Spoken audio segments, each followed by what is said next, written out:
जय श्री कृष्णा प्यारे दोस्तों। आज हम भगवान श्री कृष्ण के द्वारा कहे गए ज्ञानवर्धक बातों को स्वयं भगवान श्री कृष्ण के मुख से इस वीडियो के माध्यम से आप लोगों तक पहुंचाएंगे। आशा करती हूं कि आप लोग इस वीडियो को पूरा ज़रूर देखेंगे और कृष्णमय बातों को ज़रूर धारण करेंगे। चलिए शुरू करते हैं।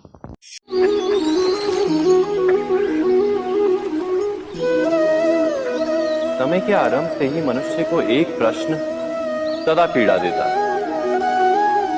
कि वो अपने संबंधों में अधिकतम सुख और कम से कम दुख किस प्रकार प्राप्त कर सकता है। क्या आपके सारे संबंधों ने आपको संपूर्ण संतोष दिया है? विचार कीजिए। हमारा जीवन संबंधों पर आधारित है, हमारी सुरक्षा संबंधों पर आधारित है। इसी कारण हमारे जीवन के सारे सुखों का आधार भी संबंध है। किंतु फिर भी हमें संबंधों में ही अधिकतर दुख क्यों प्राप्त होते हैं? सदा ही संघर्ष भी संबंधों से ही उत्पन्न क्यों हो जाते हैं? कभी विचार किया है? जब कोई व्यक्ति किसी अन्य व्यक्ति के विचार अथवा कार्य को स्वीकार नहीं करता, उसमें परिवर्तन करने का प्रयत्न करता है, तो संघर्ष जन्म लेता है। अर्थात जितना अधिक अस्वीकार उतना ही अधिक संघर्ष, और जितना अधिक स्वीकार उतना ही अधिक सुख। क्या ये वास्तविकता नहीं?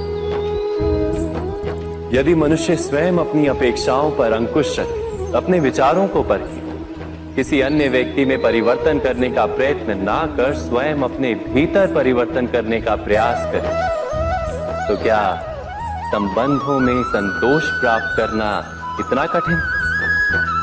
अर्थात क्या स्वीकार ही संबंध का वास्तविक अर्थ नहीं? स्वयं विचार कीजिए।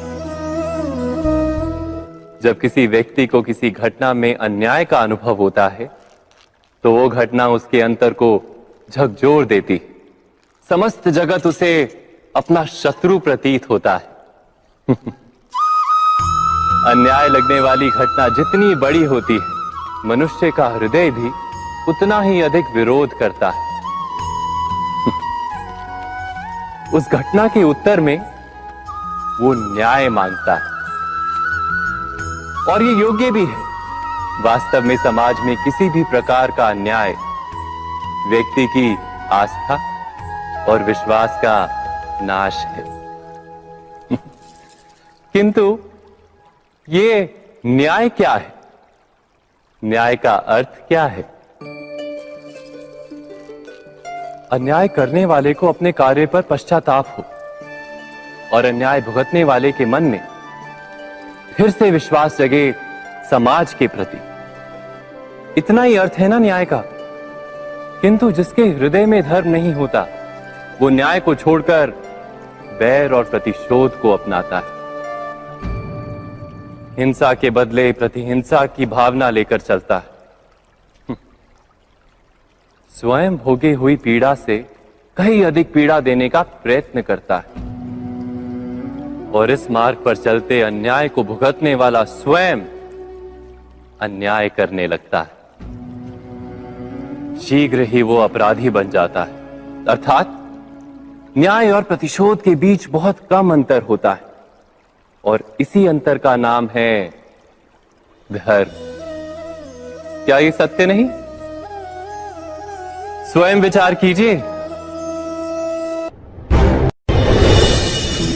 दो व्यक्ति जब निकट आते हैं तो एक दूसरे के लिए सीमाएं और मर्यादाएं निर्मित करने का प्रयत्न अवश्य करते हैं।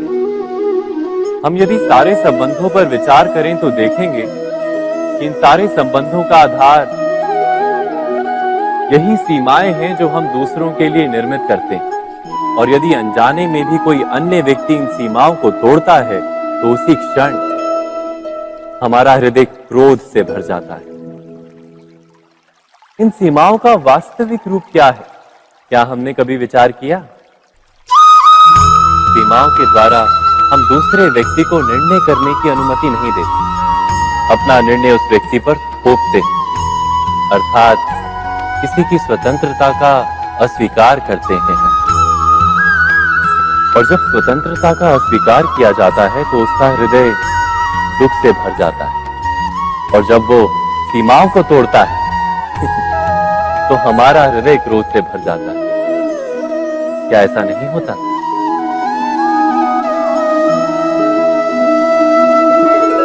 पर यदि एक दूसरे की स्वतंत्रता का सम्मान किया जाए तो किसी मर्यादाओं या सीमाओं की आवश्यकता ही नहीं होती।